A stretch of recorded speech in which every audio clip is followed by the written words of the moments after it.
Signore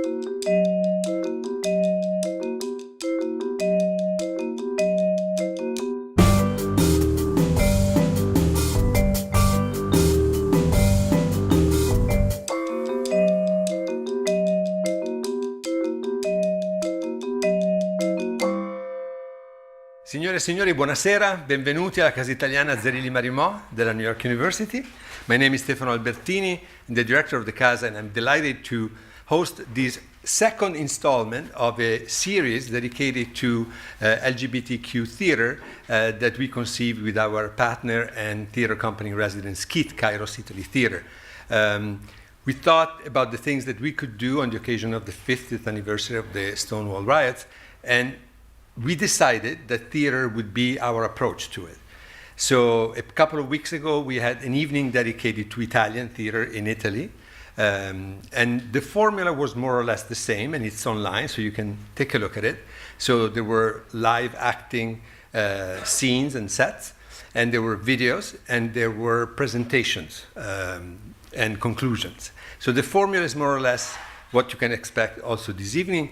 We have a great panel of people with us, wonderful actors.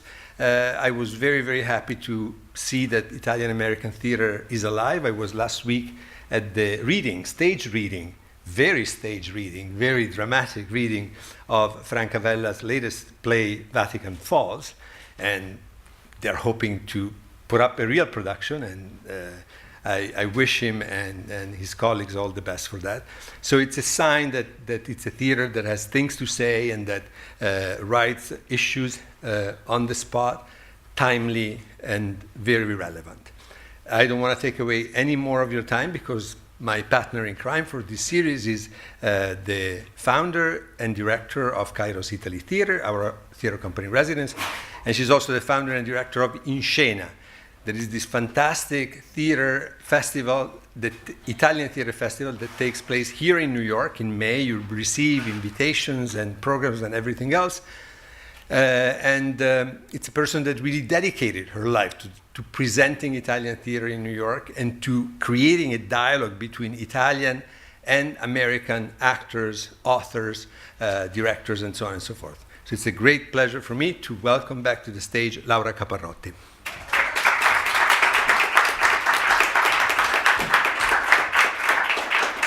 Thank you, and again, I'm not taking so much time. I just want to tell you a little bit about how it's going to be this evening. Basically, we're going to have introductions, both about more broader social life, social history of Italian-American LGBTQ. Then we are going to go into the theater, the Italian-American LGBTQ, the theater, you'll see.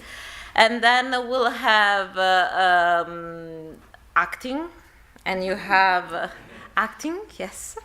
And then we have a panel discussion. Why? Because as you'll hear very soon, we did research a lot. And actually, I have to really thank Frank Avella, who is here. He's a friend before being, to me, is a friend, and then he's a wonderful playwright, director, and critic, and he really tried to find some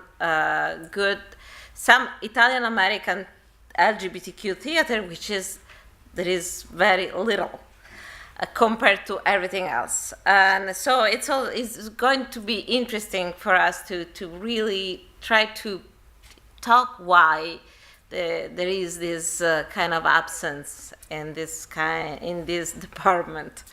So let's start. When we were looking, remember we were looking one day about who could be a great speaker to talk about Italian-American LGBTQ. We found this book online, and we have here one of the two authors, Michael Carosone, who is going to talk about Our Naked Lives. And Michael Carosone is a writer, activist, educator, and native New Yorker from Brooklyn. He has been living in Manhattan with his husband and Doug Rocco, and with his husband, Joseph Lo Giudice. Michael edited and contributed to the book Our Naked Lives, Essays from Gay Italian-American Men, was published in 2013 by Bordighera Press. And by the way, if you want the book, you can leave upstairs on the kit mailing list. You can leave your name, address, email, and we'll contact you and we'll tell you how to get the book. So just put it there and say, maybe put book, so I know how to contact you. Most important, or maybe very important, is also that Michael is working right now on his dissertation, which is tentatively titled Bibliotherapy as Theory, the Transformative and Empowering Uses of Literature for the Stigmatized Identities of Gay Italian-American Men. And so, without further ado, Michael Carosone. Yes.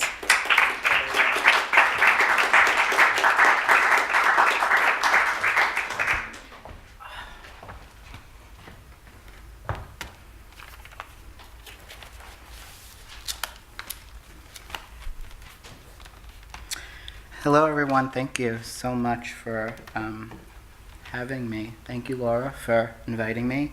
And thank you, Frank, over there, and Laura for curating this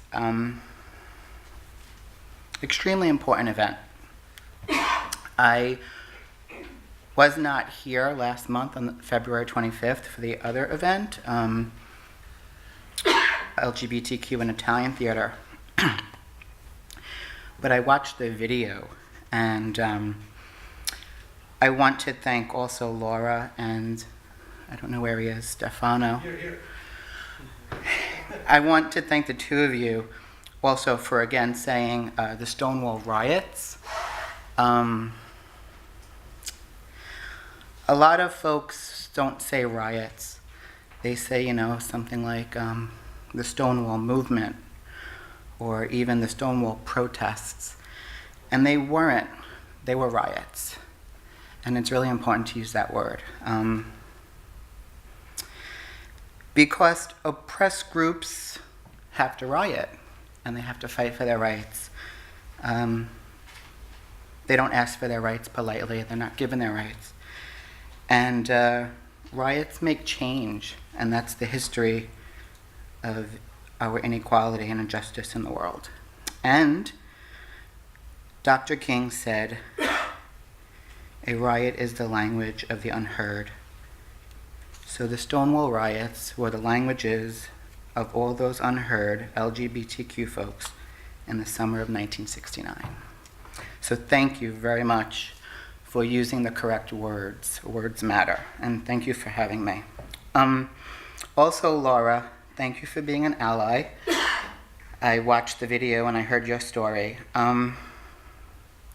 Every marginalized and oppressed groups needs allies to survive. They're so important. So, which brings me to why I'm here, I guess. When Laura contacted me and we spoke, she asked me to talk about, as she phrased it, she asked me to talk about why Italian-American LGBTQ identities are hidden. So that's an important word. Why are they hidden, or why is there a lack of attention given to them? So I'm just going to give you a little list. And I'm going to ask who's to blame and who's responsible. So, first, I think mainstream American culture and society is to blame and responsible. I don't think most people care about anything LGBTQ Italian-American.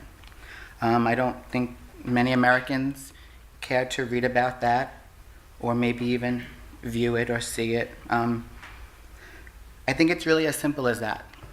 And I would say if something in our country is not popular, then it doesn't receive attention. Most of the time, that's how it works, I think. I would also say that many things Italian-American are not given any attention in our society. And then when they are given attention, it's usually the same stereotypical and negative attention. I will also say that most things LGBTQ are not given much attention in mainstream America. And when they are, they're usually stereotypical. So, I mean, I guess that answers your question and I could leave. But anyway, so it's a weird country, this United States, isn't it? Some of us just never feel welcome here. So, there you go. That's the first reason. So who's to blame? Who's responsible? The entire society is. Second, of course, the Italian-American community is to blame. It doesn't give enough attention to its LGBTQ members. And that's simply probably because of its traditions, its gender norms, and its religion. However, what I've realized and what I've read and studied and observed is that more than the Italian-American community ignoring its LGBTQ members, actually the LGBTQ community ignores its Italian-American members and or any of its white ethnic or ethnic European members. So why is that? So I think, and in one of my essays I wrote about, and Tommy Avella also wrote about this, and in my essay I referenced his essay. We think that, speaking from a gay male perspective only, I can't speak for the L and the B and the T really, but we notice that, and others have noticed this as well, so in the gay community, Italian-American men are objectified, sexualized, made to be exotic, treated as objects. So it doesn't matter what their intelligence is or what they want to say. The only thing that matters is that they are sex objects. This is also what the gay male community does to Black and Latino men. And it's not surprising because historically the LGBTQ community has been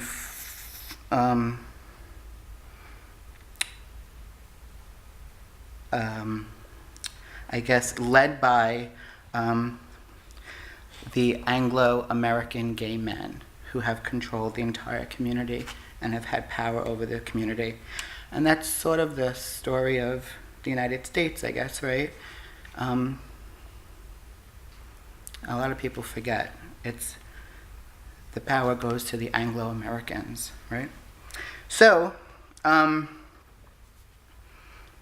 if Italian-American gay men, for example, are not thought of as human beings with an intellect, and if they are only treated as sex objects, then who wants to read a book about gay Italian-American men or LGBTQ Italian-Americans, or who wants to see that play or that movie? So, like Sicilian-American lesbian Rose Romano wrote, Italian Americans are not white, we are olive. And I think that makes a lot of sense. And if we think about that more, a change can happen when we think of LGBTQ Italian Americans as more than the objects of those in power. So here's a story about my book. It was published in 2013 in May. It's old, but thanks for finding it. It wasn't on the New York Times bestseller list, of course, I knew that. But it was, for what it was about, it was, pretty popular, and that was shocking. So I sent proposals since 2008 to almost every publisher that publishes LGBTQ content. Those publishers either ignored my proposal or they rejected it. I'll never forget one of them. I received an email from the executive editor of the University of Wisconsin Press. He was a gay man, and he was known for publishing wonderful LGBTQ content. And he wrote to me that my book proposal and the book was too much about identity politics. I laughed. That was ridiculous. It was also more ridiculous because in 2011, he published the anthology titled New Queer Latino Writing. So, identity politics is only about certain identities, right? We know that from living in a very white Anglo society in which a lot of folks don't like identity politics when it doesn't benefit them. So I saved that. I was angry, but I also was entertained. So I'd rather just be ignored than receive such an absurd email. The irony is that, as Laura said, Borgegera Press published it in 2013, a small independent academic press that is not known for its LGBTQ content. It publishes Italian-American content. And that was the press that published my book. And my book has been more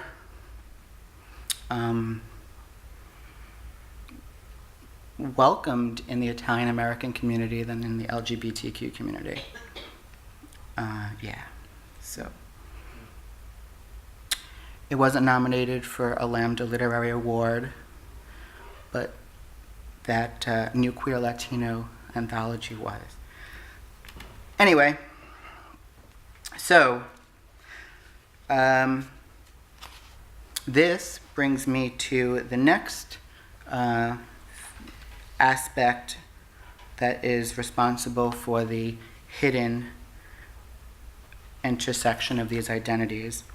So, as I said, whiteness and Anglo-American culture are to blame. Why is that? Because whiteness is so toxic, it's so dangerous, that it doesn't allow any white ethnic group or European ethnic group to have any sort of distinction, to have any difference, right? So it just takes all of what we would call these European identities or these white ethnic identities, and it makes them into that larger group of white for the benefit of whiteness. Because whiteness is only powerful when it is stronger and larger. So these other identities disappear, and they blend together on purpose. So, in other words, who wants to read a book or see a play or watch a movie about LGBTQ Italian Americans if we're all just considered white and there are no differences and there are no nuances? Finally, who's to blame or what's to blame or responsible? American capitalism is to blame and responsible, or as Noam Chomsky labels it, REC or REC, really extreme capitalism. And why? Because if something doesn't make a profit in this country, it's not created. And art is to be consumed and to make money from or off of. It's a business, right? So, and I did not send my proposal to Random House. I mean, I wasn't like naive, okay? I sent my proposal to mostly academic presses and small presses, nonprofit. I knew this wasn't going to be published by a major publishing house. I knew it wasn't going to make money. But the problem in this country is so much of it, or so many times, if a work of art is thought to not bring in a profit, then it's not created or it's not produced, right? So there aren't plays with LGBTQ Italian American characters because it's not thought to make money. So instead, American theater is constantly making musicals from Disney movies because we need more of those. Or it's making musicals from awful pop movies because we need that. Or it's making another revival of Oklahoma because we really need that. Or every year there are 5 revivals of Shakespeare because we haven't seen the other 2,037. So, if it doesn't make money, it's not produced. So my 2 identities don't make money, so they don't get produced. And that's the way it is. So, sort of out of time soon. I don't want to take too much time, but I just want to leave you with a few things. My book came from my master's thesis in literature years before. I was at Brooklyn College, and I was in an English department with a faculty that was very traditional. So I knew that I could not write a thesis about Italian-American literature, even though I wanted to. So I spent a lot of time thinking of other topics that I didn't want to do, but topics that English faculty would approve of, the usual topics. And I didn't want to do it. So I was lucky, though. My advisor was an Italian-American woman. And one day she sat me down and she said, I think we went through the list of 12 topics by then, so I was sort of wasting her time and mine. And she said, but what do you really want to write about? And I said, well, I'm really interested to know why Italian-American literature is marginalized. And she said, great, I want to know that too, go do it. So I was only supposed to hand in 30 pages, but I handed in a 90-page thesis and it was just simply titled The Marginalization of Italian-American Literature. And I spent 2 years just researching. And I was so hungry and devouring everything. And that's what led to my book, because while I was researching, I noticed there were 3 things happening in Italian-American literature. It was already a marginalized literature, but within the marginalized literature, the Italian-American straight men were at top, and then the Italian-American straight women were second, and they were complaining that they were marginalized even more than the Italian-American straight men. And then I noticed that LGBTQ Italian-Americans were further marginalized within that literary canon. And I noticed that because before my book, there were only 2 other anthologies about LGBTQ Italian-American literature, and they're both out of print. And my advisor gave me the first one, which was also published by Borgegera Press, and Anthony Tambori edited it. And I don't know if Anthony's here. No. But thank you, Anthony. And so my book is not the only book. Those 2 books, they still exist. You can get, like, I think, still find, okay. They're like very expensive, right?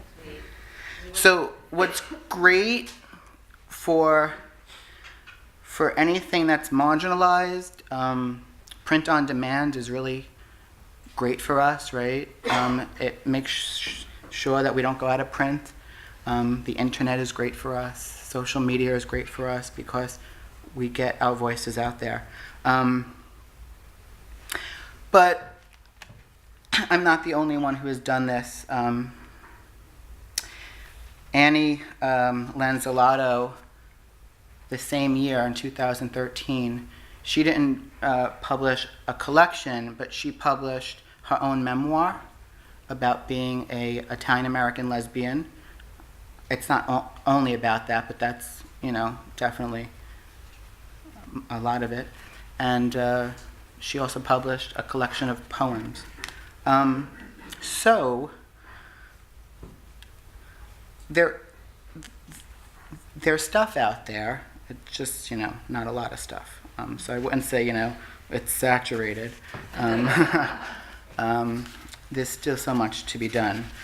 But by the time the play about Italian-American LGBTQ folks is made, in 10 years, we'll, have 15 more revivals of Oklahoma. So that's what I want to leave you with.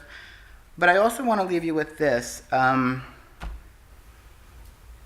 When I was, many years ago, when I was an undergrad in college, during my undergrad years and a few years after that, I really wanted to be an actor. But I didn't think I was good enough to be a stage or theater actor, so I was fine with film. I also studied film, and I loved film as its own art form. So I wanted to be a film actor, a screenplay writer, and a film director. And I studied theater and film, and I did the whole acting thing. So I did the headshots, I did all of that extra work, I did all of the auditions, tried to get an agent, blah, blah, blah. And for those of you who know, maybe you know about this sort of world, casting directors and agents are some of the cruelest human beings to ever exist. And I was told that I was too feminine and too ethnic looking, so I couldn't be cast. So I did a lot of extra work a lot of student films and a lot of independent films, which no one will ever see. So I'm not sure why they thought those were at all beneficial. Saying that is not at all a positive, productive critique. They thought I was Hispanic. We didn't use Latino then, it was Hispanic. And they didn't know how to cast a Hispanic guy or a feminine Hispanic guy. There were no roles for you and blah, blah, blah. So I wanted to end with that because I was thinking as I was thinking about what to say tonight,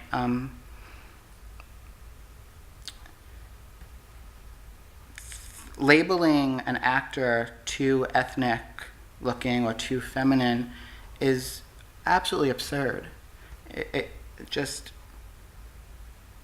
create those characters. Cast the actor by writing the plays and the movies in which these characters exist. It's really that simple. But then we go back to, why isn't this made? Well, it's not made because the public really doesn't want to see it. It's not going to make money, and blah, blah, blah. So, for any of you who have any sort of power, do new things, right? Write new books, write new plays and movies. Stop with the revivals. Stop with Disney. Just create new art. And you know what? You'll be shocked that there is an audience for that. There really is. And you might not retire with millions of dollars doing it, but there is an audience for new ideas. And those excuses are just,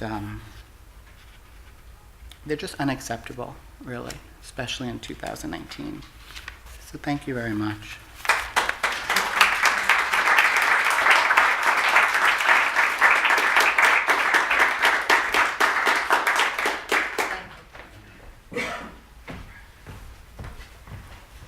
Thank you, Michael. This is why we do this kind of series, and Stefan, I think I can talk also for you. Is really to talk about something that is not usually talked about. We don't talk about, and also the fact, and to learn something. I'm learning already. Is also for me good. It's not only for you, because it's really, I think we need to talk about certain things that are not the usual talk. And talking about new plays and new ideas, I am going to ask my dear friend Frank Avella to come to the stage to give us, yes, a little presentation. Frank is usually a playwright, so he's usually in a room writing with himself, but I asked him to do this presentation of Italian with LGBTQ theater. Come. And Frank is a fantastic playwright. Anything he writes is amazing, and I'm sure that he's soon is going to write something also about about LGBTQ Italian-American. But for the time being, I'll give the podium to Frank, and you know what to do. Thank you so much. Thank you, guys. Thank you for being here tonight. I want to thank Stefano and Laura for having me here. And I have to do two things at the same time here, so you have to bear with me. The plan here is to give you guys a brief overview of LGBTQ American theater, and then do the same for Italian-American theater, and then see where that twain meets. And here's a hint. It rarely meets, especially in popular commercial theater. Also, I want to note that my emphasis is going to be on playwrights, and later playwrights who identify or identified as LGBTQ, which from here on I'm just going to say gay, who wrote about the Italian-American LGBTQ experience. You guys confused yet? No. Well, you will be soon. Later, we'll be chatting about why there have been so few Italian-American gay stories actually told by gay Italian-Americans, and that's part of the frustration in doing all this research. Okay, so let's start with a little bit of history of gay American theater artists working and writing for the theater in the United States. And let's face it, they pretty much are the backbone for most American theater. The problem is it was very covert through most of the history. Sure, in the 40s and 50s, Tennessee Williams got pretty close to being explicit, especially with his play Suddenly Last Summer, but that gay character was cannibalized. Lillian Hellman touched on a lesbian relationship in The Children's Hour, and Robert Anderson discussed the love that dare not speak its name in Tea and Sympathy. Also, openly gay playwright William Inge, his theater was mostly homoerotic. Interesting to note, though, and here we go with Mae, as early as the 1920s, Mae West had a play called The Drag, which argued for a sympathetic treatment of homosexuality. That play was banned, never made it to Broadway, and ended up in stage obscurity. Look it up, it's fascinating. Then, in 1964, out playwright Terrence McNally would break ground with a play called And Things That Go Bump in the Night, which had the audacity to present a gay relationship on the Broadway stage. The play closed after 16 performances and 8 previews. But McNally would be a trailblazer exploring gay themes in plays such as The Ritz, Love, Valor, Compassion, The Lisbon Traviata. The list goes on. And it's really important to note that McNally was out way before it was even safe to be out. One of the few. Also in 1964, despite a social climate of homophobia that pervaded American life, 2 one-act plays presented off-Broadway at the Café Chino revolutionized how gay characters could be represented theatrically. The plays were Lanford Wilson's The Madness of Lady Bright and Robert Patrick's The Haunted Host. Here's where we come to our first Twain, and that's the Café Chino. That was Joe Chino's creation. Chino was an Italian-American gay playwright. He opened a small cafe in the Village on Cornelia Street in 1958. What he wanted to do was create a safe space where theater artists could develop their voices, and it became a sanctuary for most artists. This is from an article about the birth of gay theater that I'm going to read by Darren Blaney. Inside the Chino resembled a converted living room decorated for a very festive occasion. Its walls were encrusted with glitter and spangles, strung with flapping photographs, flickering Christmas lights, and twinkling wind chimes, and with a shiny jukebox in the corner. Chino wanted his cafe to be a magic box that would feel like home, but simultaneously conjure up a sense of childlike fantasy, play, and nostalgia. On its stage were premiered the works of such emerging playwrights as Maria Irene Fornes, William M. Hoffman, Joan Guare, Sam Shepard, and the 2 late great Wilsons, Doric and Lanford. It's magic time, Joe Chino would incant every night when announcing the show in his warm Italian-American accent, casting the theater as a space in which idealism, sleight of hand, and transformation could reign. Wish I could kind of get into a time machine and go back there. The Café Chino was a place where plays with gay content could be safely performed at a time when it was unacceptable and even dangerous to do so in the commercial theater. Chino was the son of a first-generation Sicilian-American born in Buffalo. Very interesting that although he wrote plays, you can't find them anywhere, and nobody talks about them. In 1967, Chino committed suicide 3 months after his partner allegedly did the same exact thing. He was 35, and a year later, the Café Chino closed. A year after that, in 1968, and most of you would know this, the seminal gay play The Boys in the Band by Mark Crowley would blow the lid off the closet of gay drama, paving the Rainbow Road for an explosion of gay theater. And yes, that's Natalie Wood right there in the center. She was Mark Crowley's best friend. Gay playwrights who came of age in the 60s included Edward Albee, who never wrote openly gay characters and insisted his straight characters, like George and Martha and Who's Afraid of Virginia Woolf, were just that, straight. Albee would even go on talk shows and pretend to be straight. That's him with Terrence McNally when McNally was 19.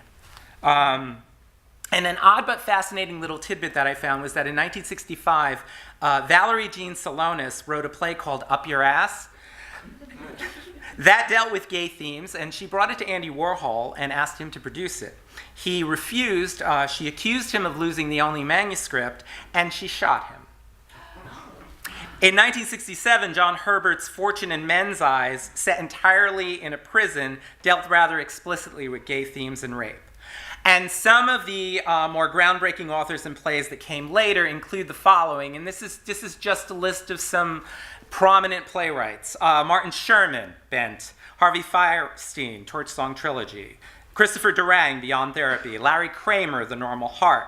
Tony Kushner, Angels in America. Jane Chambers, The Late Show. Richard Greenberg, Take Me Out. Douglas Carter Beane, The Little Dog Laughed. Lisa Cron, Fun Home. Lucy Thurber, Hilltown Plays. Paula Vogel, Indecent. And a name you're going to be hearing really soon, because this play will be coming to New York later this year, Matthew Lopez, The Inheritance.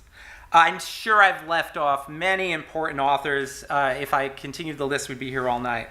I also wanted to quick note that there were British playwrights dealing with really important gay themes as early as the 1960s as well. Now, on to Italian-American theater.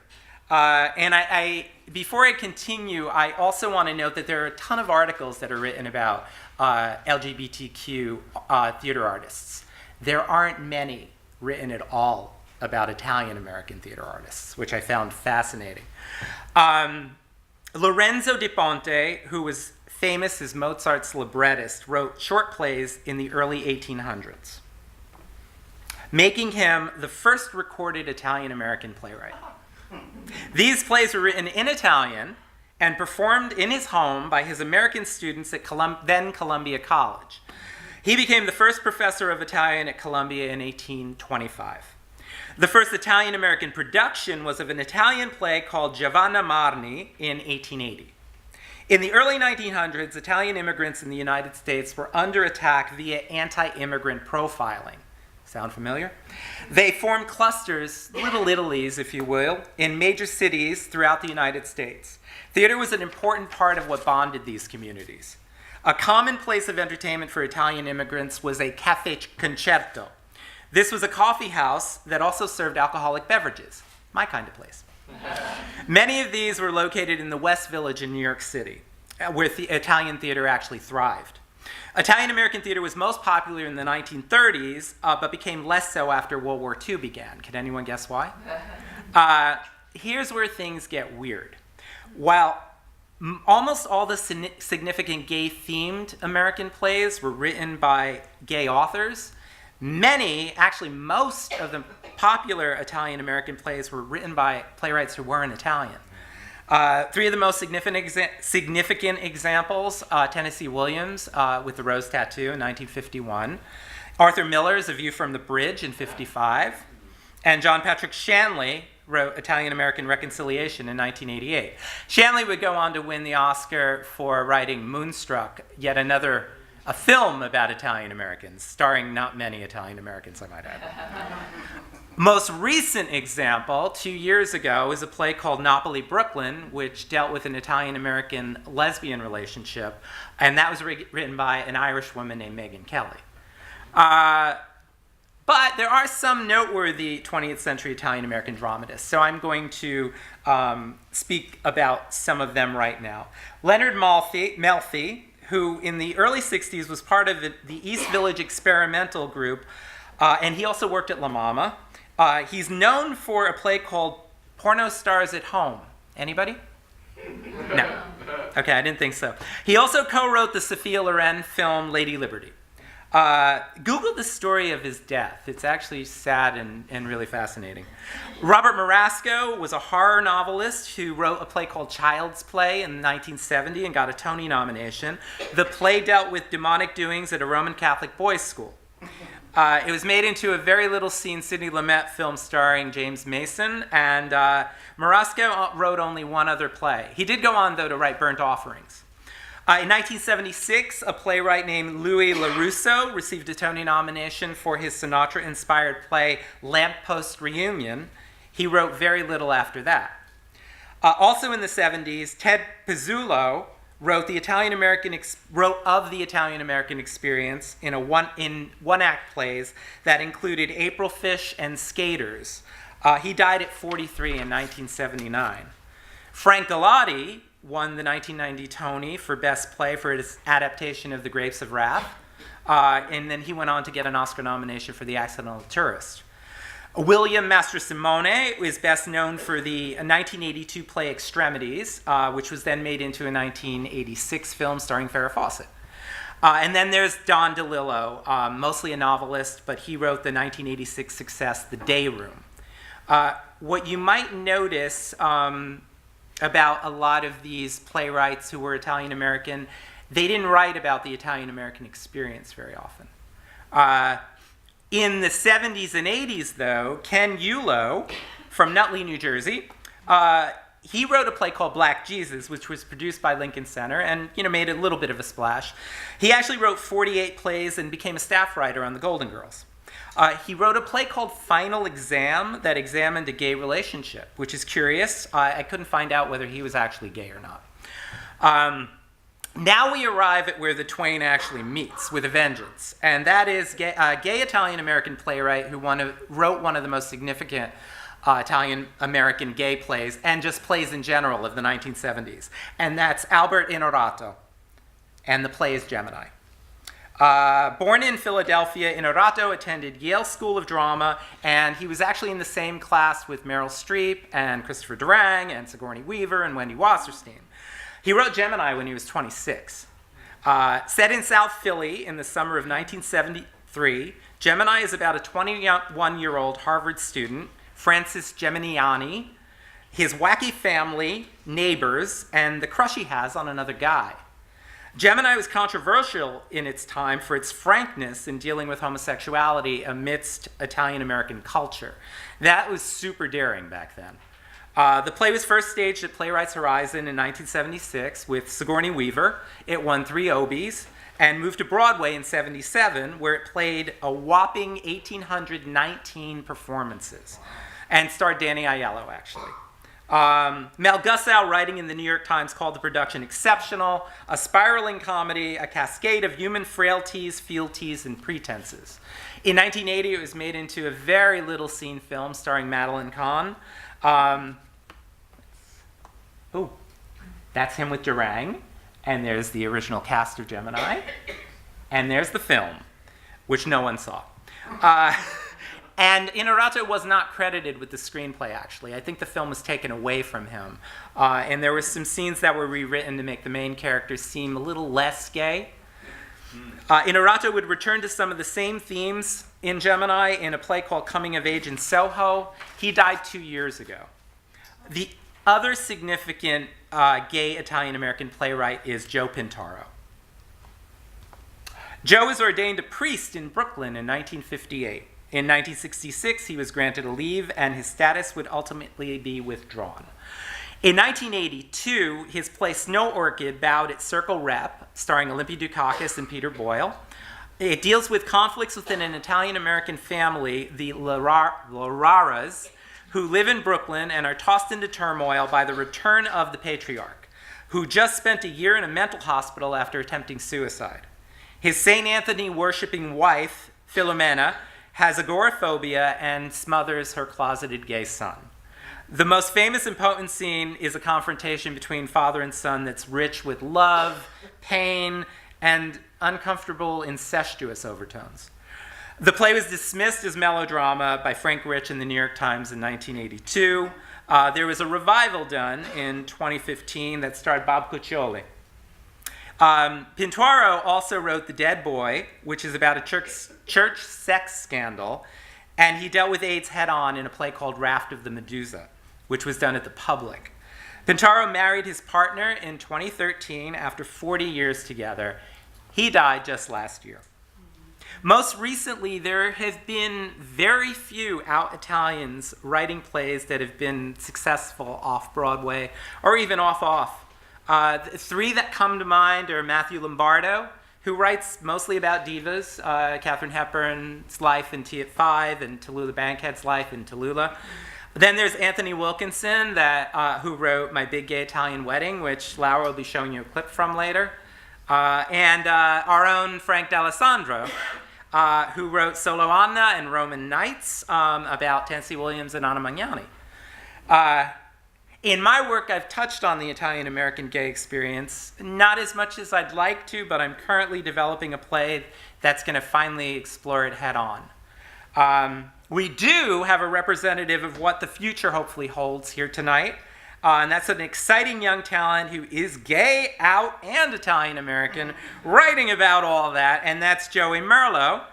We're going to be seeing a clip from we're going to be seeing a scene from Joey's play a little bit later. Joey's credits include a play called Love of Men Ferocious that tells two simultaneous stories, including the tempestuous relationship between Tennessee Williams and his longtime partner, Frank Merlo. And in the clip you're going to be seeing is from his play, This Boy Cometh to the Mountain, which examines the relationship between an out young man and his Italian-American family.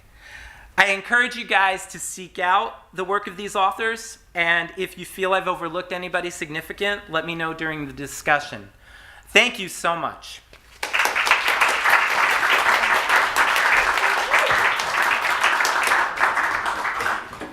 So while I'm moving this one a little bit, you know, when you do it, when you're alone, everything is fine. Then you have the audience, as usual. The idea is really to give you a taste of three plays. And one, we are going to start with Gemini, then we're going to Frank on Consent, which is, you'll know what it's about later, and then we have the Joy Merlo, another piece, as Frank already told you. I want to show you, and actually, Juliana, I'm going to show the clip of the wedding later. So I'm going just to show you one moment the clip from, let's see if it works, from Gemini when it was on Broadway. This is a trailer, there was a commercial trailer for Gemini. Yeah. I'm invited to my son's 21st birthday party. Good food, good people. Our neighbor, Bonnie. Am I weird? Nah. A genius, son, Hirsch. Take human bites. My honey, Lucille. I'm not hungry. I'll just pick. My son's friend from Harvard. And his lovely I'm on to sister. you. Happy birthday. And a guest of honor, my Ivy League son. It's going to be some party. Gemini, on Broadway at the Little Theater. It's a smash. And so we start with Gemini. If we can take out the room, the house, thank you. And Frank, do you want to just... Yeah, and lights here, thank you. I will set the stage for you guys. The following is a series of scenes from Gemini. The first between Judith, a girl with a crush on Francis. They're both Harvard students, by the way. She arrives with her brother Randy to surprise him on his 21st birthday. This first scene you're going to see is Francis and Lucille, who's Francis's father's girlfriend. I'm not going to... No, it's Francis and Judith. Francis and Judith, yeah, sorry. Yes, That's Francis the and first. Judith. Basically, they're like, it's the first time that, I don't know if you have that one. Is the first time Judith has a crush. I mean, something happened between them. I'm not going to say much, but so Judith confronts Francis, and something is we're going to learn something about their relationship.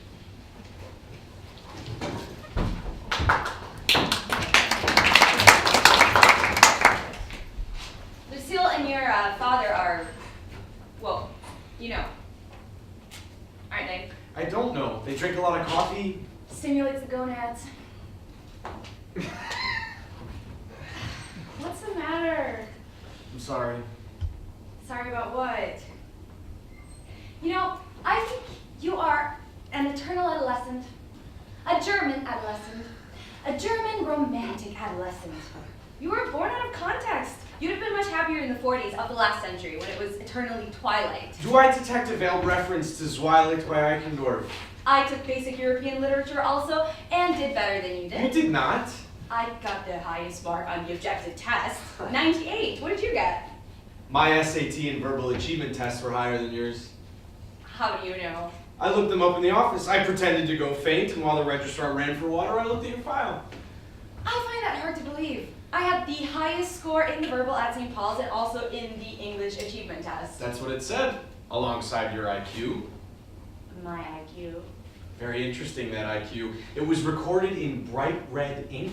There was also a parenthesis in which someone had written, "Poor girl, but she has a lot of determination." I find jokes about IQs in poor taste. Then you are an adolescent, a German romantic adolescent. And before this edifying discussion, you were about to say, "Fuck you, Judith." Don't put it that way. But more or less it was, get lost. See you later. Oh yeah, have a nice summer. And maybe, just maybe, I'll tell you why later. You seem to want to skip that part. The why. Look, I came to see you. That's ballsy. Now you've got to reciprocate and tell me why.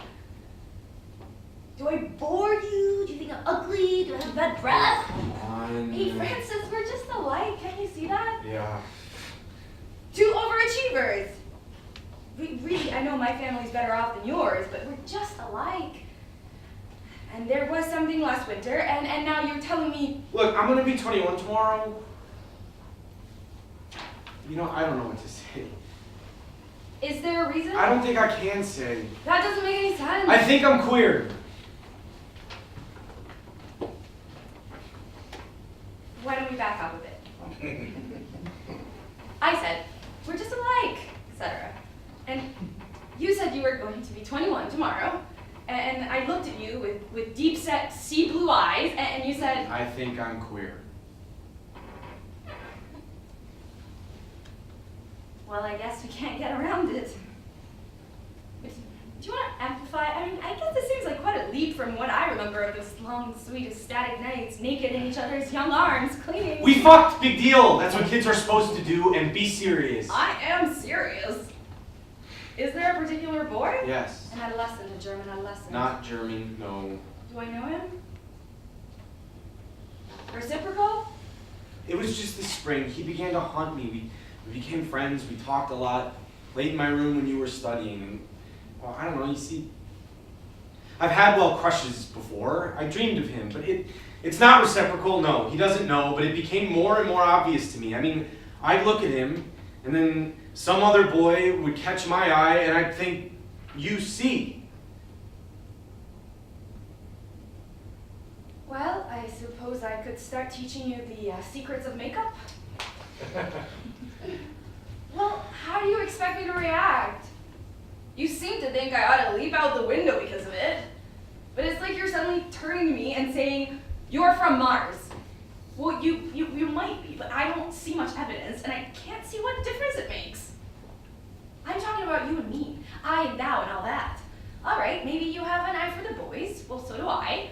But you're special to me. I wouldn't throw you over just because a hockey player looked good. Why do you have to give me up? I don't think that makes any sense, Judith. I mean, if I were from Mars, it would make a difference. I'd have 7 legs and talk different, and that's how I feel now. Don't touch me so much, Judith, and don't look at me. Then you're afraid. That explains that fat and ugly nonsense and this sudden homosexual panic. You're afraid that anyone who responds to you will make demands you can't meet. You're afraid to fail. Good evening, ladies and gentlemen. Texaco presents Banality on Parade. You're afraid to venture. That's why you've enshrined someone who doesn't respond to you, probably doesn't even know you're interested. If the relationship never happens, you are never put to the test and you can't fail. The overachiever's great nightmare. That's crazy. I bet this boy who draws you is some Harvard sprite, a dew-touched freshman. He was a freshman. In Randy's class, and that proves it. Look at Randy! What kind of response could someone like that have but the giggles? And you know that. You're afraid of commitment. And remember what Dante says about those who refuse to make commitments? They're not even in hell, but are condemned to write about the outside for eternity. E Dio che riguardai vidi una insegna che girando corrava tanta ratta e che d'ogni cosa mi parea indegna. Judith, Jesus Christ! You see, I ventured, I made the great leap, and I remained unscathed. I heard a noise. Is Randy all right? Judith, you're alright? Good as new. And then we go to the next scene. The next scene is the next scene is from between Lucille, which is she's a widow. She's dating Francis' father, and Judith. This is the day of Francis' birthday.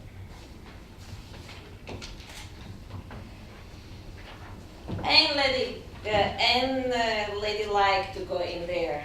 Herschel might be hurt. That kid ain't dead. It's indestructible. He's always falling down the stairs, getting hit by cars, getting beat up, having fits, getting asthma, getting hit by cars, throwing up, coming down with pneumonia. A piano is not going to hurt them. Besides, that piano is out of tune. How much that much could it do? This is crazy. All that noise, and Bunny on the wall. Oh, happens all the time. That's why no neighbors start their head out. We used to have around it. Tessie, across the street, came back from the shore last Sunday and found this burglar in her cellar. Judy, she ties him on the old sofa. Then, with her sister, she shoves it down the front steps. Then sets it on fire. We came back from church, and there is this sofa on the front steps with a screaming man on it and flames everywhere. We called the fire engine.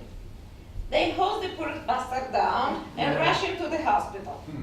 So, this morning wasn't wow, believe me. Do you want to come with me to Wanamaker's and buy Francis a present? I have an employee's discount, so you can buy him something really nice for less. Or did you get something already? Not really.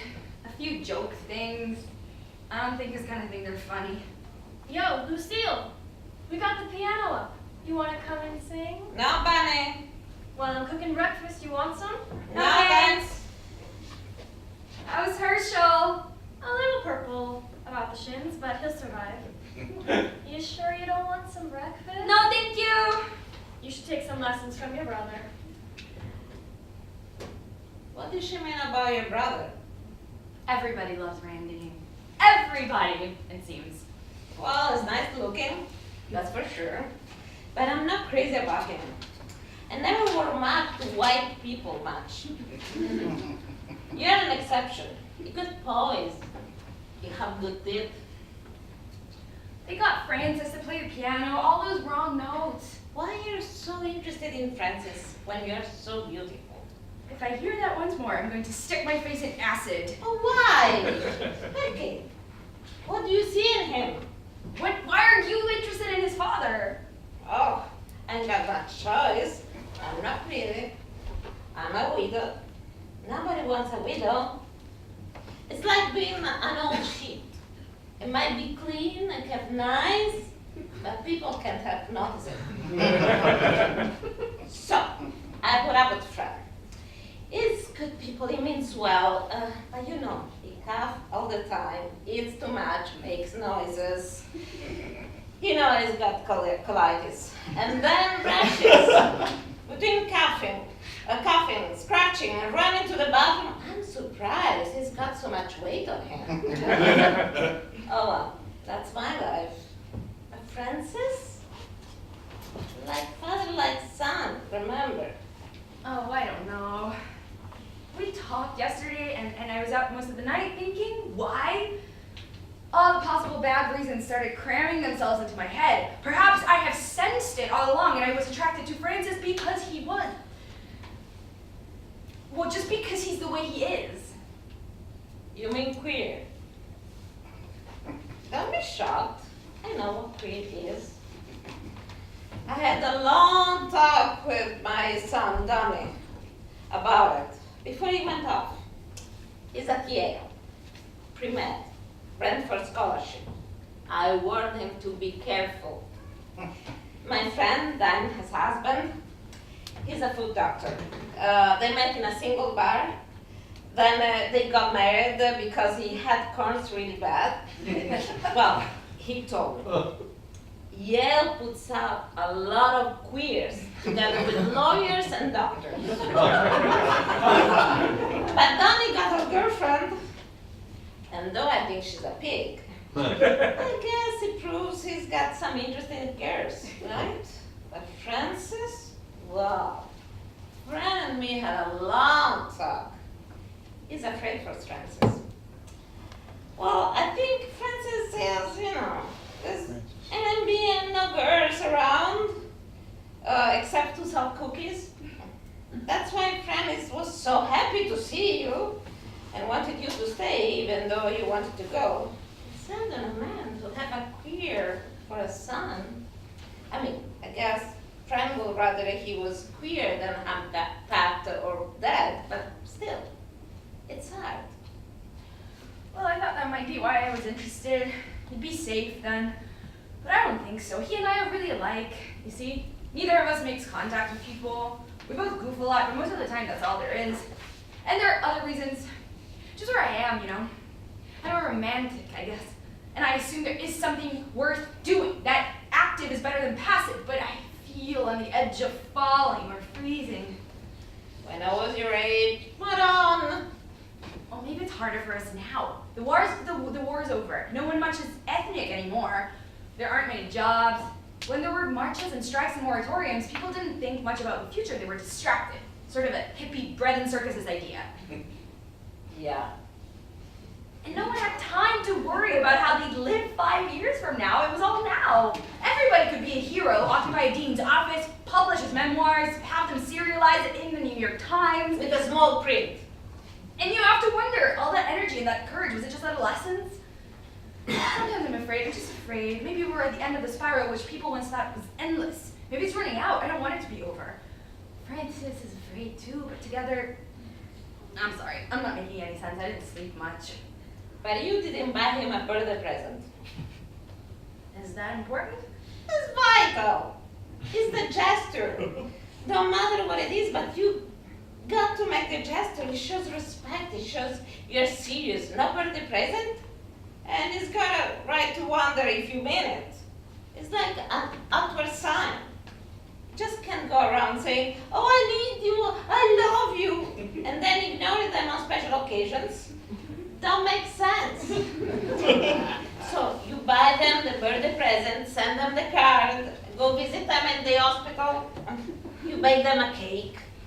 You show them respect, capiche? Respect. See?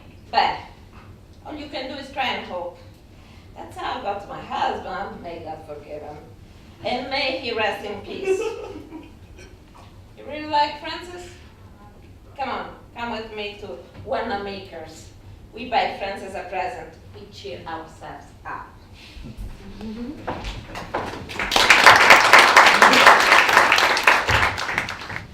This Boy Cometh to the Mountain by Joey Merlo. This Boy Cometh to the Mountain is an exploration of family and faith, and is about a blue-collar Italian-American family living on the edge of a Brooklyn cemetery. With death as their muse, the Rivera family dances, prays, and argues their way through a Sunday that proves itself to be anything but ordinary. The play takes place in 2012 and centers around Nino, the eldest son of the family, who has recently been diagnosed with bone cancer. Nino is not yet symptomatic, but everyone in his life is acting like he is. His sister Anna has left school early to be with him and has now become hyper-focused on both the power of positive thinking and Nino's non-existent love life. His mother, Lena, struggles to make ends meet financially while coping with a hatred for God she has never felt before.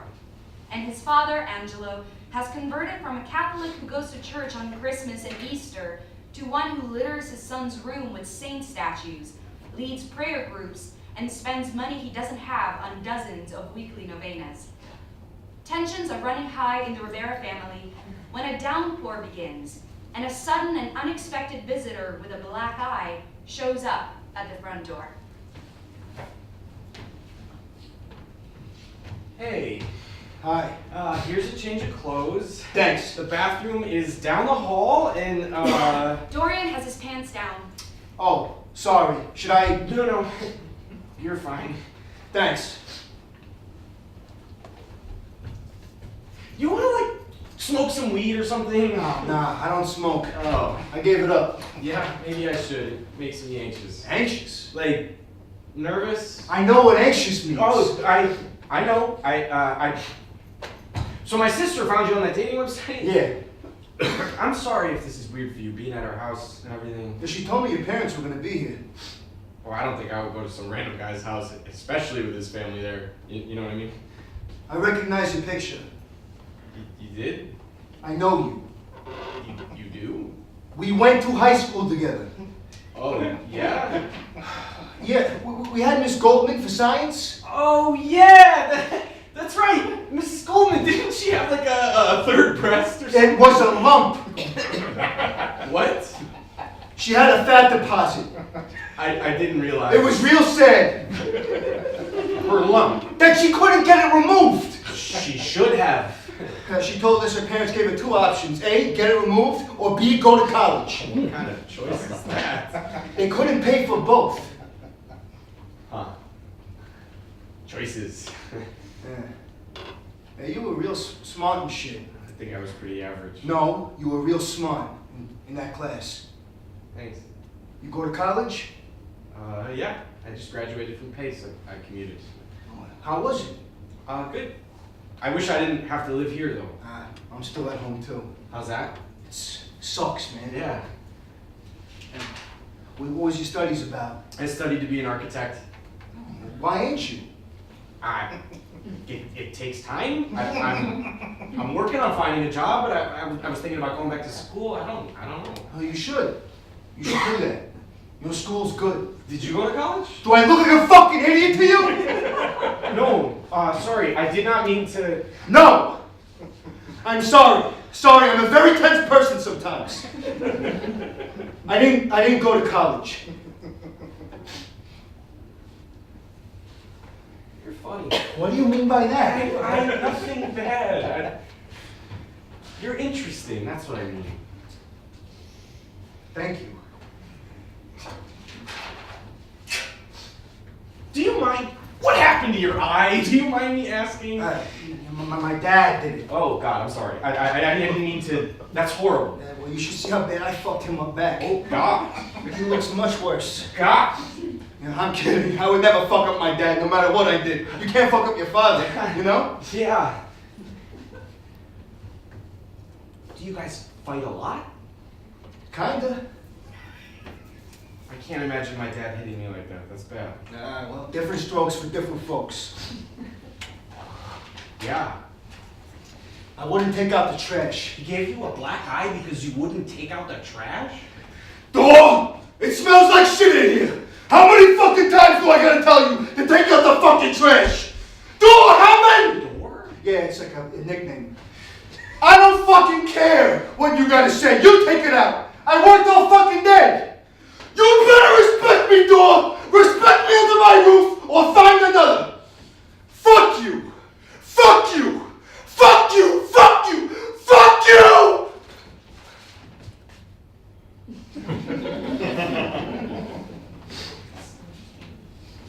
Are you okay? He thinks he can control everything, you know? But you can't.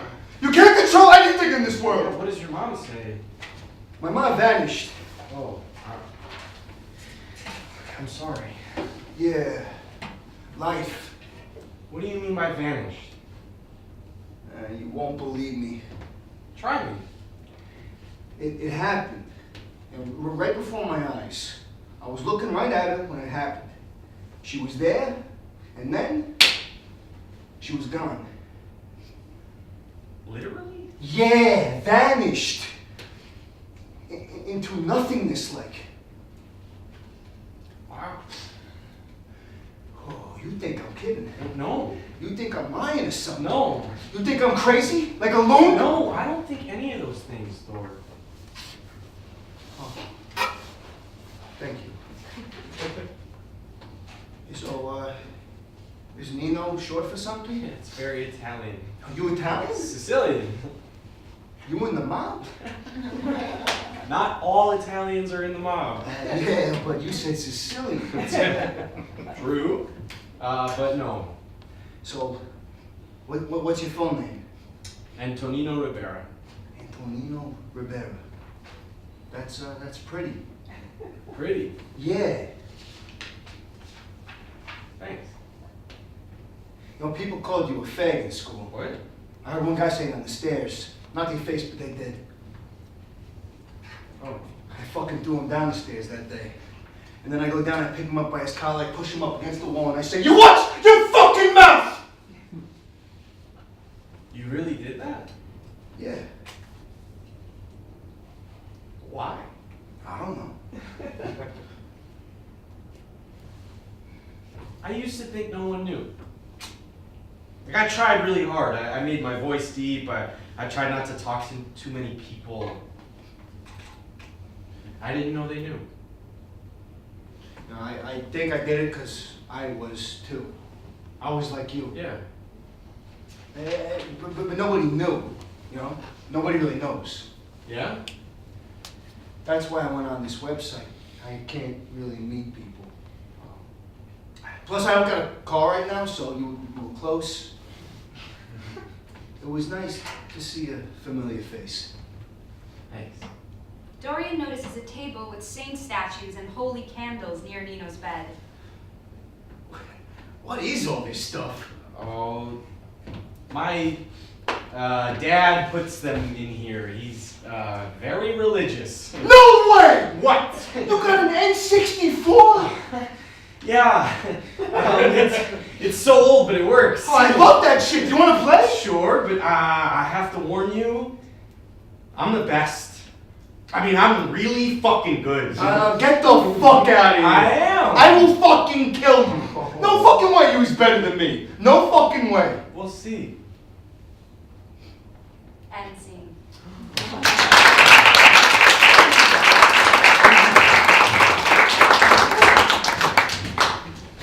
It is kind of late. Wow. We thought, oh my God, it's we have guests for a panel discussion, but it's 8 to 20.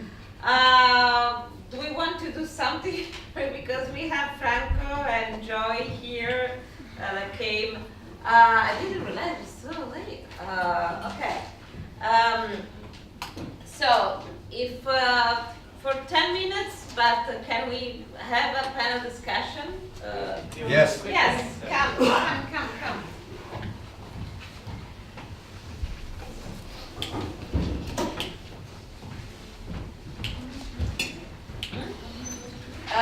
The 1, 2, 3, and 4. 4.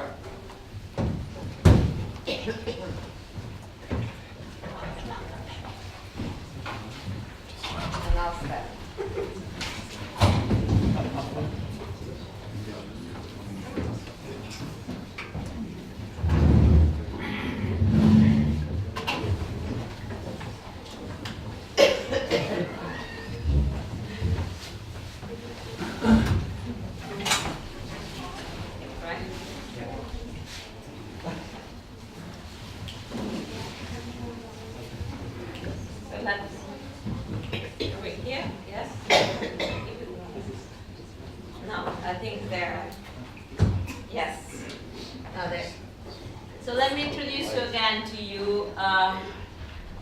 From the left, we have Frank Avella, Joy Merlo, Franco D'Alessandro, Frank, that's I say Franco, and Michael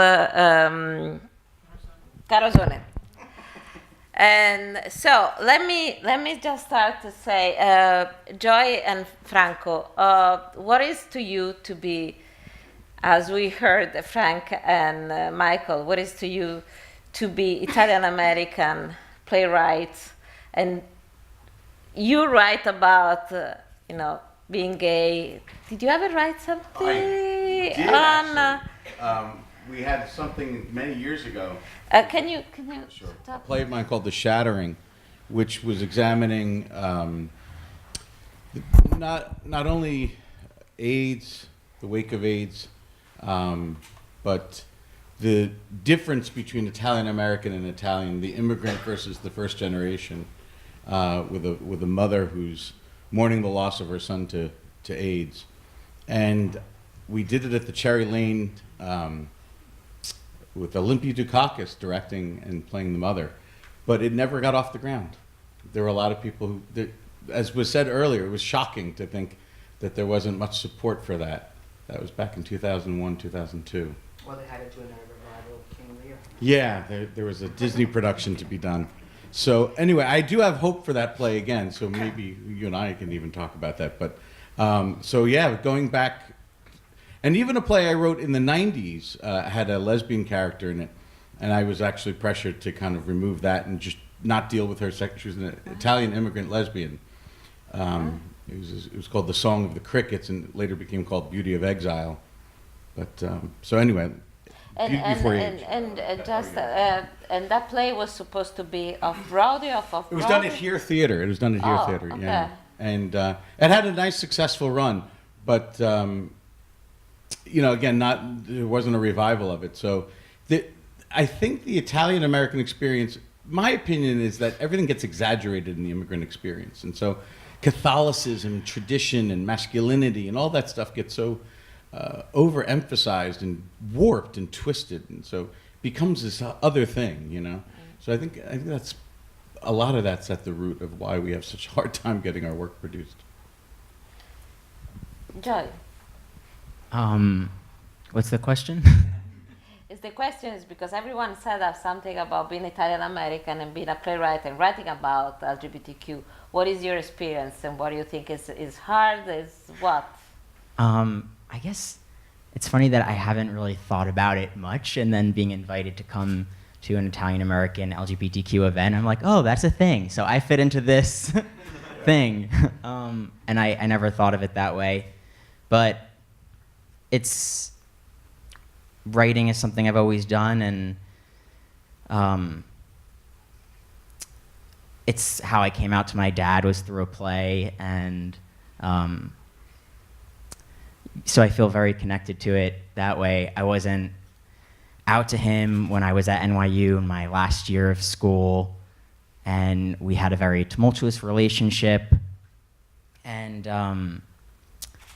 I had gone away to study abroad, and I was making a film in West Africa, and I get this phone call from him, and he was like, Joe, I'm at Grandma's house, and I'm reading this beautiful eulogy. Your great Uncle Frank, he died, you know, he was very young from cancer, he died, and I gotta read this to you, And so he starts reading me this eulogy, and then he said, you know who wrote this? Very famous guy, playwright, Mississippi something. What was his name? And I was like, Tennessee Williams? And he was like, yeah, that's it, Tennessee. He wrote this. Do you get it, Joe? They were lovers. And I remember I was so confused, and I was confused that I had a great relative who was also gay because I thought I was the only gay person in my family. I was confused that my dad seemed excited about this and happy. So I Googled and I started learning all of this information, and when I got back, I decided it was time to confront him, and so I wrote this play that explored the relationship between Tennessee and Frank, and also it was a diptych and explored the relationship between my dad and I. And before the show, we went out to dinner, and I was like, hey, just want you to know that when you go see this, it was my senior project for Tish, you're going to see a character that is kind of going to be familiar. And he was like, what do you mean? I was like, it's okay. I just want you to know I'm attracted to men emotionally and sexually, and I have a boyfriend that I've been with for a year that you don't know about, and I'm in love with him, and I think you should get to know me. And he was like, why didn't you tell me this? And I was like, because you threw a chair at me and chased me out of the house. No, I'm kidding. I didn't say that, but I was like, because he ended up, anyway, I'm talking too much, but so I guess just kept writing from there. If you have questions or comments, please raise your hands and we open up for discussion while I'm talking.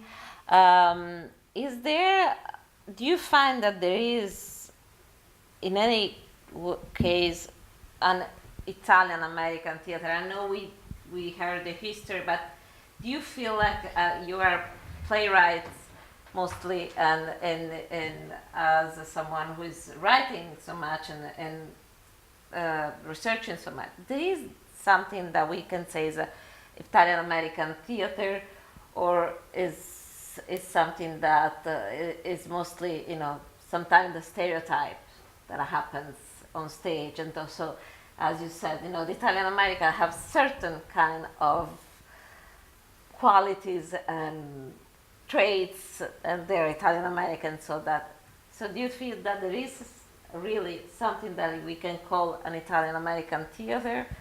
Or do you feel like you are Italian-American playwright? Right now, I don't think there is, but I do feel like I'm an Italian-American playwright, yes. And I do, with me personally, it was a matter of having to wait a little bit to objectively, as objective as possible, explore my own history, which I plan on doing with my next play. But I put it to gay Italian-American authors to write more about their stories and their experiences, because that's what we don't get. And, I'm putting that on myself, too. There is a community out there. I think there are a lot more of us than the people that I mentioned. It's just kind of a matter of bringing us together. And I do think there's an audience for us. And I do think there is an audience for our stories. And Michael, what you said about, it fascinated me, the olive American thing, because I get furious when I am filling out some kind of form and there's no box for me. I don't see myself as Caucasian. I never have. I've always seen myself as Italian-American. And I've had this fight with people. And I will continue to do so. I think there needs to be more pride in both those things blended together. And, again, we're living through a time now that's, a really difficult time that, has brought us back kind of to the dark ages. And, I think we sort of have to, regroup. We're back in the 1950s in many respects, especially when it comes to gay rights and acceptance, and even Italian-American acceptance in many respects. And I just think as writers, we need to call on other Italian-American gay writers to write more about their lives. Thank you. Please. In all of my research and reading all these autobiographical narratives, whether they appear in my book or other books, one aspect of the unique Italian-American LGBTQ identity, and I would say in most of these narratives, like 90%, one thing that fascinated me was that whether they were gay men or lesbian, there's not much out there about trans, which is really sad, so we need to do that work. But most of their stories said that their Italian-American families said, okay, I don't understand it, I might not love it, or might not want to talk about it, but I will never disown you, or you're still, my son, my daughter, because we're family. And my point about whitewashing all of that is that's so important, that's unique to that intersection of those identities, that if we whitewash it all, we don't understand that or see that, because other queer people and other ethnicities or races don't have that. Black and Latino youth are homeless because they're kicked out of their homes. And in all of the narratives that I came across, most of them, the parents will say, I don't really want to talk about it, or I might not like it, or, you know, don't tell the Pope, whatever, you know. But you're still my child. And if we don't understand that in the United States, our census has only 5 boxes for political reasons, and if we make all Asians the same, or all white Europeans the same, we lose these very important aspects that can help others, you know. So I'm totally against any sort of universalizing and any stereotyping. I think it's so important that we minoritize and we stay in different groups, because that's how we help and learn from each other. And I don't want, Toni Morrison said, in America, if you're American, you're white. And if you're not American, or if you're other, then you're not American. And I don't want that, you know. We lose so much when we make everything heterosexual or white. And yeah, and I hate stereotypes. But I love melodrama, and there's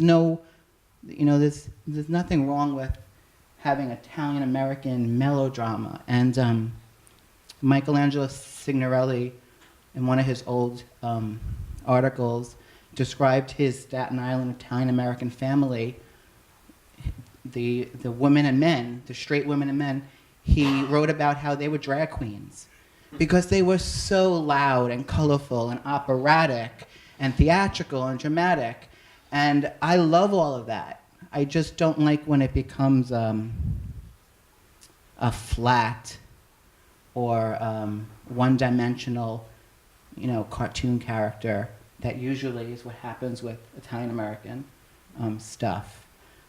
And then, you know, Manja, Mafia, and Michelangelo. and no one wants to, you know, no one wants to see that. So then we have. But that's what we're allowed to talk about, right? Right. Food, La Mafia, and Michelangelo. Well, And because Renaissance art. Those Not are the three here. safe areas. Right, Stefano? Not You know? here. Manja, Not Mafia, here. and Michelangelo. Well, That's because it. those make profit. Right. And it's comfortable for people. Yeah. It's comfortable for people. And if you're not going to make a musical out of something Disney, you might as well make a musical out of something Mafia. I say though, you know, write those colorful characters. When you were talking about that, I was reminded, I was 5 years old and brought to my first funeral. And my Aunt Sylvia literally threw herself on the coffin and screamed, "Uncle Louie!" And I thought, well, I didn't think it when I was 5, but years later I thought that's going to be a scene in something one day. Yeah, you kind of have to do it. Yes. Yeah. Italian-American funerals are wonderful.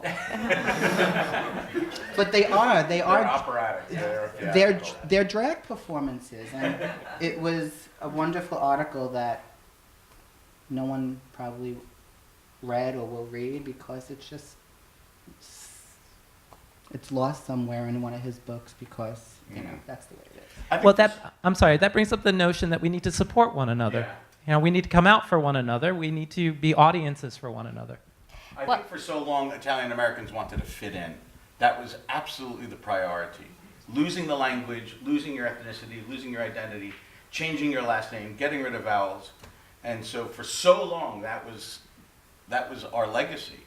And we're at the crossroads now. So to answer your question, Laura, is this is the beginning of the Italian-American LGBT theater movement. Okay, it's the beginning. Yeah, right here tonight on this stage.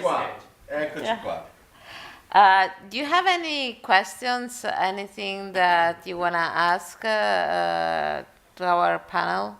Stefano? Anything? No, I'm happy that we are tenendo a battesimo. Yes. No, Laura, please, before we go, remind everybody of our next appointment. Yes. I just want to say, first of all, thank you. Do you have any final word beside the beginning of this group, of this revolution, the Italian-American LGBTQ? Boycott Disney. Boycott Disney. Stop reviving Shakespeare. Get away from Anglo culture. And gave money to theater so that we can produce a lot of plays.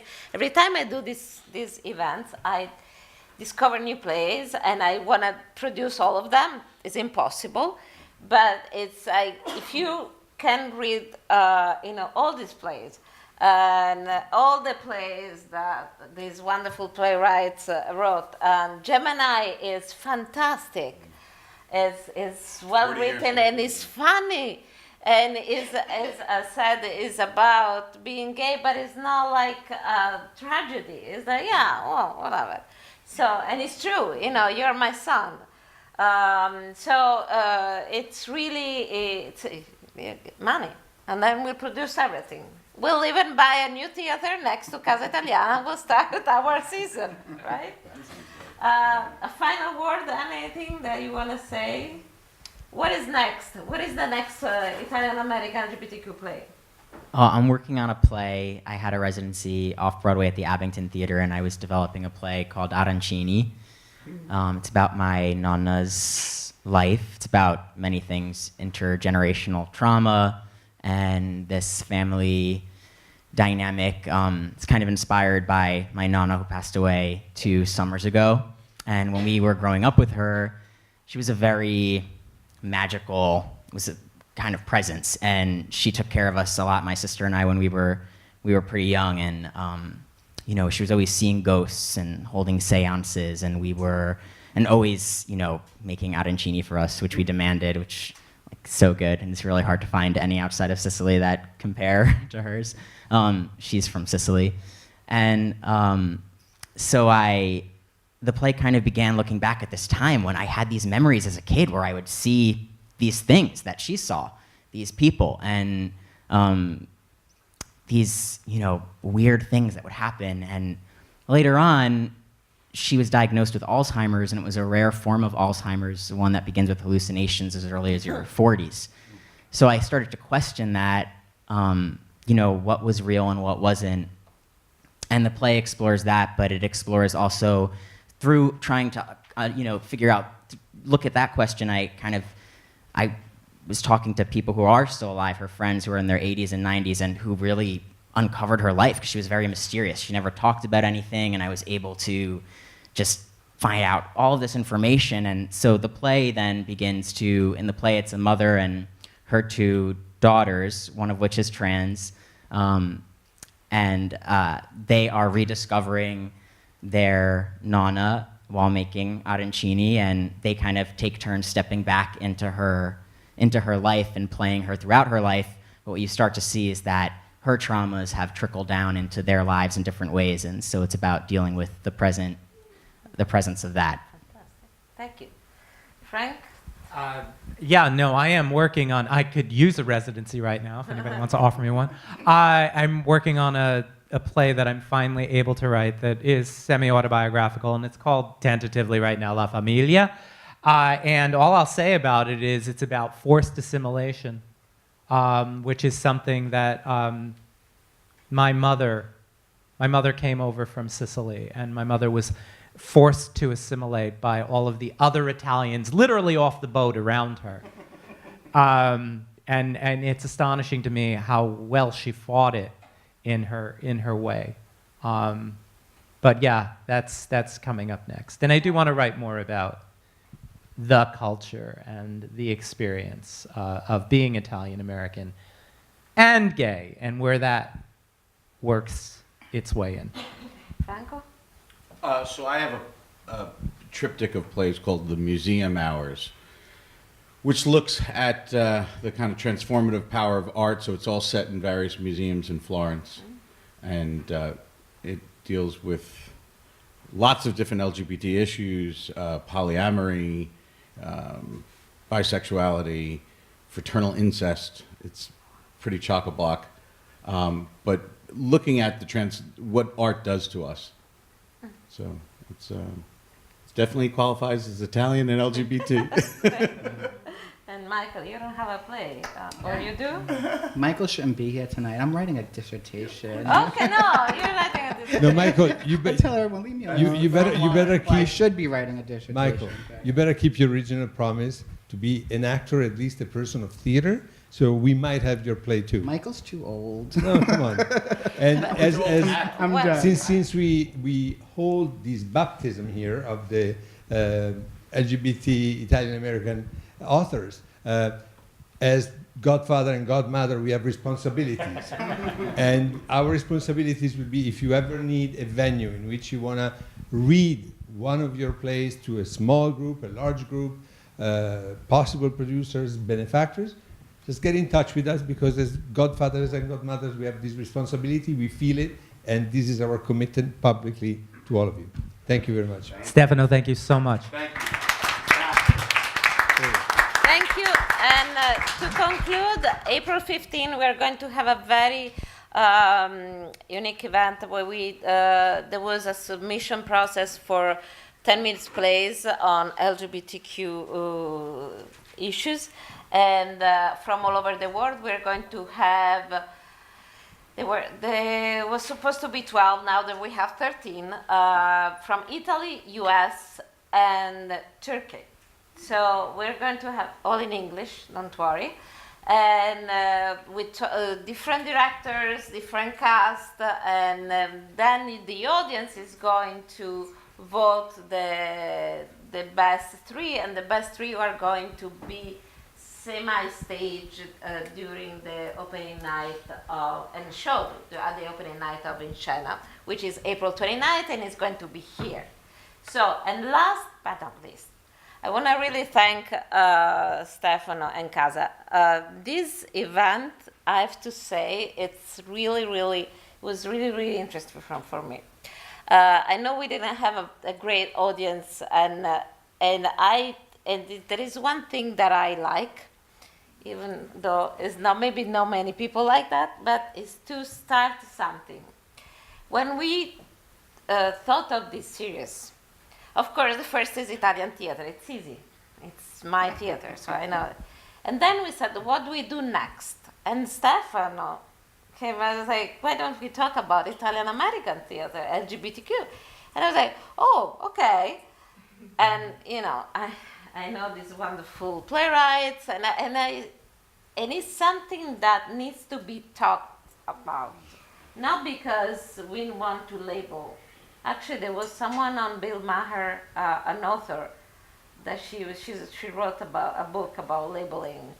But I don't want to label, but it's something because there are so many kids out of the houses in the Hispanic and in the Afro-American world. In the Italians, it's true. Most of them, I don't want to say all of them, they're like, you're my son, well, we're not going to talk about it, but you're my son.